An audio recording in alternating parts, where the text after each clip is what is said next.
The time is 2 o'clock. Good afternoon. Here is the news update. A commissioner, Otumba Bimbo Ashiru, has resigned from the Ogun State government to join the 2019 governorship race. Ashiru, who is in charge of the commerce and industry, notified Governor Ibikunle Amosun of his decision to quit on Friday morning during the extended meeting of the State Executive Council held at the governor's office, Okemoson, Abeokuta. The commissioner announces his resignation barely 48 hours after he was picked by APC leaders from Ijebu Remo axis as their candidate for the party's governorship ticket.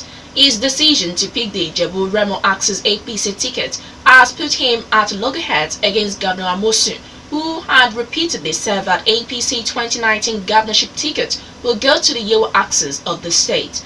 Ashiru, who is the first top government official to quit over the 2019 political ambition, was elected by the Ogun East APC leaders at the mini primaries last Wednesday in Ijebu-Ode. He defeated 8 other aspirants, including 2 former deputy governors, Adegbenga Kaka and Prince Segun Adeshegun, as well as former Lagos State House of Assembly Speaker Olorunibe Mamura. Other aspirants are the State Commissioner for Culture and Tourism, Chief Muyiwa Oladipo, among others.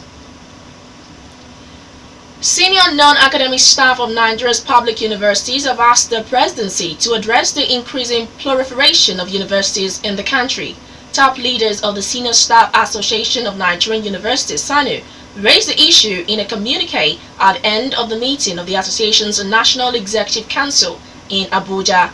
They accused the presidency of granting licenses for the establishment of new private universities to some people who destroy public universities through obnoxious policies which they are in public offices. SANU also expresses concern that some state governments that could not properly fund one university are being given licenses to set up 2 or 3 universities, citing the cases of Ogun and Ondo state government. The association urges the National Universities Council and the National Assembly to collaborate in reviewing the policies for establishing new universities in the country.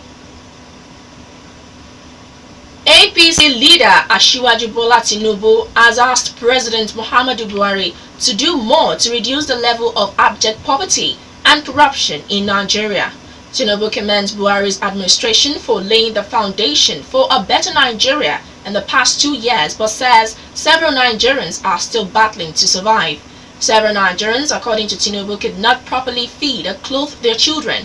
The APC leader, speaking at a public presentation of a book published by Buhari's media team at the presidential villa in Abuja, asked Buhari to use the next few months to introduce measures to bail the majority of the Nigerian poor out of poverty. Although Nigeria is getting out of economic recession, Tinubu says there is the urgent need to increase the growth of the economy to create a new job. Zimbabwe's President Robert Mugabe is reportedly refusing to step down immediately despite growing calls for his resignation.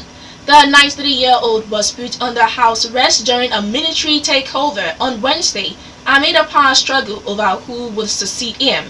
The military said on Friday it was engaging with Mr. Mugabe and had been arresting criminals around President, who gave no names. Several senior officials are said to have been detained since Wednesday, while others are still at large.